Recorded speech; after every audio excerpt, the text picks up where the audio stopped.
Need apply பண்ணக்கூடிய மாணவர்கள் ஆதார் கார்டில் ஃபோட்டோவை அப்டேட் பண்ணாமல் இருந்தீங்க அப்படின்னா நீங்கள் ஐடென்டிட்டி சர்டிஃபிகேட் அப்படிங்கிற முக்கியமான ஒரு சர்டிஃபிகேட்டை அப்லோட் பண்ண வேண்டியிருக்கும். ஆக்சுவலாக இந்த ஐடென்டிட்டி சர்டிஃபிகேட்னா என்ன, இதை யார் அப்லோட் பண்ணணும், யாருக்கு இது அவசியம் கிடையாது, ஒருவேளை நீங்கள் அப்ராட்லேருந்து எக்ஸாம் எழுத போகிறீங்க அப்படின்னா நீங்கள் என்ன செய்யணும் அப்படிங்கிற பல்வேறு முக்கியமான விஷயங்களை இந்த வீடியோவில் டிஸ்கஸ் பண்ண போகிறோம். இது வரைக்கும் நீங்கள் நம்ம சேனலை சப்ஸ்கிரைப் பண்ணல, ஃபர்ஸ்ட் டைம் நம்ம வீடியோ பார்க்குறீங்க அப்படின்னா மறக்காமல் நம்ம சேனலை சப்ஸ்கிரைப் பண்ணி வச்சுக்கோங்க.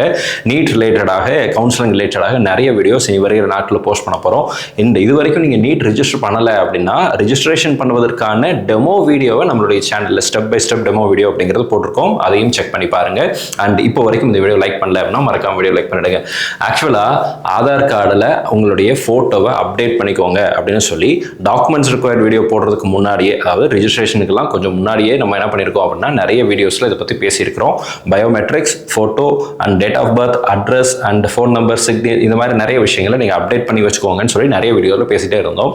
ஒருவேளை நீங்கள் அப்டேட் பண்ண மிஸ் பண்ணியிருந்தீங்க, அப்ராடில் இருக்கீங்க அல்லது வேறு ஏதோ ஒரு காரணத்தினால உங்களால் அப்டேட் பண்ண முடியலை அப்படின்னா நீங்கள் இப்போ ஐடென்டிட்டி சர்டிஃபிகேட் அப்படிங்கிற ஒரு விஷயத்தை கொடுக்கணும். 2 கேட்டகரி மாணவர்களுக்கு இந்த ஐடென்டிட்டி சர்டிஃபிகேட் அவசியம். ஒன்று, ஆதார் கார்டை யூஸ் பண்ணி நீங்கள் ஐடி ப்ரூஃபாக யூஸ் பண்ணுறீங்க அப்படின்னா லைவ் கேப்சர் ஒரு ஃபோட்டோ எடுப்பாங்க இல்லையா, அந்த ஃபோட்டோவும் ஆதாரில் இருக்கிற ஃபோட்டோவும் வேறவா இருந்துச்சு, வித்தியாசம் இருந்துச்சு, வேரியேஷன் இருக்குது அப்படின்னா தென் நீங்கள் கண்டிப்பாக ஐடென்டிட்டி சர்டிஃபிகேட்டை அப்லோட் பண்ணணும். 2வது முக்கியமான கேட்டகரி, நான் ஆதார் கார்டை யூஸ் பண்ணவே இல்லை sir, I am using Indian passport அல்லது பேன் கார்டு அல்லது நான் இந்தியன் பாஸ்போர்ட், இந்த மாதிரி வேறு டாக்குமெண்ட்டை நீங்கள் யூஸ் பண்ணுறீங்கன்னா நீங்கள் கம்பல்சரி இந்த சர்டிஃபிகேட்டை அப்லோட் பண்ண வேண்டிய அவசியம் அப்படிங்கிறது இருக்குது. ஓகேங்களா? இந்த சர்டிஃபிகேட் எங்கே இருக்குது, யார் சொல்கிறாங்க அப்படின்னா NTA இன்ஃபர்மேஷன் புல்லட்டினில் இதை பற்றி தெளிவாக போட்டிருக்கிறாங்க. ஃபோட்டோ ஆதார் கார்டில் இருக்கிற ஃபோட்டோவும் லைவ் கேப்சரில் எடுக்கிற ஃபோட்டோவும் வேறவா இருந்துச்சு, வேறுபாடுகள், வித்தியாசங்கள் இருக்குது அப்படின்னா நீங்கள் அனெக்சர் 6 சப்மிட் பண்ணணும் அப்படிங்கிறத சொல்லியிருக்காங்க. இதை நீங்கள் கெசட்டட் ஆஃபீஸர்ஸ் கிட்ட இருந்து அல்லது நீங்கள் 12th படிக்கக்கூடிய அல்லது படித்து முடித்த ஸ்கூல் அல்லது காலேஜஸ்னுடைய பிரின்சிபல் அல்லது ஹெட் மாஸ்டர் கிட்ட இருந்து நீங்கள் அட்டஸ்டேஷன் சைன் அப்படிங்கிறது வாங்கணும். அதில் உங்களுடைய ரீசன்ட் ஃபோட்டோவும் உங்களுடைய லைவ் கேப்சர் ஃபோட்டோவையும் பேஸ்ட் பண்ண வேண்டிய அவசியம் அப்படிங்கிறது இருக்குது. மிஸ்பா அகாடமிலேருந்து நீட் 2026 கவுன்சிலிங் கைடன்ஸ் அப்படிங்கிறது கொடுக்குறோம். இந்த கவுன்சிலிங் கைடன்ஸில் ஒரு காலேஜ் எப்படி சூஸ் பண்ணுறது, நீட் எப்படி அப்ளை பண்ணுறது, என்னென்ன டாக்குமெண்ட்ஸ் வேணும், கவுன்சிலிங் என்னென்ன டாக்குமெண்ட்ஸ் வேணும், கல்லூரிகள் எப்படி இருக்குது, தமிழ்நாட்டில் ப்ரைவேட் காலேஜஸ், கவர்மெண்ட் காலேஜஸ் எப்படி ப்ரியாரிட்டைஸ் பண்ணுறது, என்னுடைய மார்க்கு எந்த கல்லூரிகள் கிடைக்கும், அந்த காலேஜஸில் எவ்வளோ ஃபீஸ் ஸ்ட்ரக்சர் இருக்குது, ஆக்சுவலாக ஃபீஸ் எவ்வளோ வாங்குறாங்க, கவர்மெண்ட் சொல்கிற ஃபீஸ் என்ன, இந்த மாதிரி பல்வேறு முக்கியமான விஷயங்களை அந்த கவுன்சிலிங் கைடன்ஸ் மூலமாக நிறைய மாணவர்களுக்கு கடந்த பல வருடங்களாக நம்ம ஹெல்ப் பண்ணிட்டு வரோம். ஒருவேளை நீங்கள் ஒரு எக்ஸ்பர்ட் கைடன்ஸ் உங்களுக்கு தேவை, எனக்கு நிறைய டவுட்ஸ் இருக்குது, அந்த டவுட்ஸ் எல்லாம் சால்வ் பண்ணணும் அப்படின்னு நினச்சிங்க அப்படின்னா நீங்கள் வித் அன் எக்ஸ்பர்ட் சப்போர்ட்டோட உங்களுக்கு ஒரு கவுன்சிலிங் ப்ராசஸை நான் எந்த தப்பும் இல்லாமல் தவறும் இல்லாமல் பண்ணிடணும் அப்படின்னு நினைக்கிறீங்க அப்படின்னா நீங்கள் தாராளமாக அந்த சர்வீஸ் தேவைப்படுதுன்னா நீங்கள் யூட்டிலைஸ் பண்ணிக்கலாம். ஸ்க்ரீனில் பார்க்குற நம்பருக்கு, வாட்ஸ்அப் நம்பருக்கு நீட் மெடிக்கல் கவுன்சிலிங் கைடன்ஸ்னு சொல்லி ஒரு மெசேஜ் போடுங்க அல்லது கவுன்சிலிங் கைடன்ஸ்னு மெசேஜ் போடுங்க. ஆட்டோமேட்டிக்காக உங்களுக்கு ஒரு ரிப்ளை அப்படிங்கிறது வரும். அதில் அதனுடைய கம்ப்ளீட் டீட்டெயில்ஸை உங்களுக்கு ஷேர் பண்ணுவாங்க. அண்ட் இந்த சர்வீஸ் தேவைப்படுகிற மாணவர்கள் அதில் என்ரோல் பண்ணிக்கலாம். இதான் அந்த அனெக்சர் 6. இங்கே live capture photograph as per need application form. இந்த இடத்துல latest photograph that is to be attested, இதை நீங்கள் ஃபிக்ஸ் பண்ணிக்குவீங்க. இங்கே நேம் ஆஃப் த கேண்டிடேட், ஸ்டூடெண்ட்டோட பேர், நீங்கள் அப்ளிகேஷன் போடும்போது எப்படி போட்டிருக்கீங்களோ 10th மார்க் ஷீட்டில் எப்படி இருக்கோ அதே மாதிரி இங்கே போட்டுருங்க. அப்ளிகேஷன் நம்பர் உங்களுக்கு மெசேஜ் மெயிலில் வந்திருக்கும், யுவர் அப்ளிகேஷன் நம்பர், அதையும் நீங்கள் இந்த இடத்துல ஃபில் பண்ணணும்.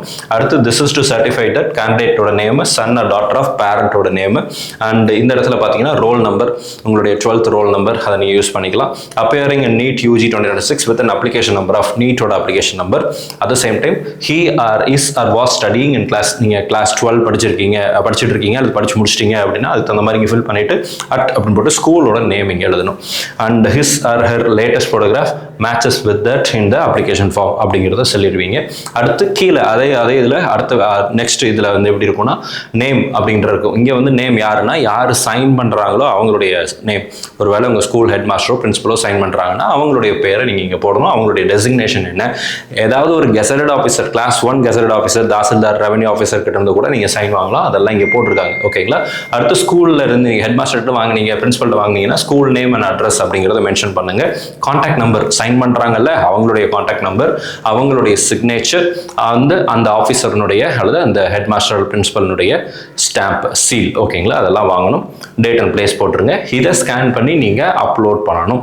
இது இப்போ நீட்டுக்கு மட்டும் புதுசாக வரல, ஜேஇ எழுதின மாணவர்களுக்கு, ஜேஇ செஷன் 1 எழுதிருந்தீங்கன்னா உங்களுக்கு கண்டிப்பாக தெரிஞ்சிருக்கும். அதில் ஒரு சில மாணவர்களுக்கு ஃபோட்டோ மிஸ் மேட்ச் இருக்குன்னு சொல்லி அவங்க டேட்டா கொடுத்து அந்த மாணவர்களை அப்லோட் பண்ண சொன்னாங்க. ஸோ அவங்க இதை கொடுத்துருப்பாங்க. இப்போ நீட்டுக்கு இதை கொண்டு வந்திருக்கிறாங்க.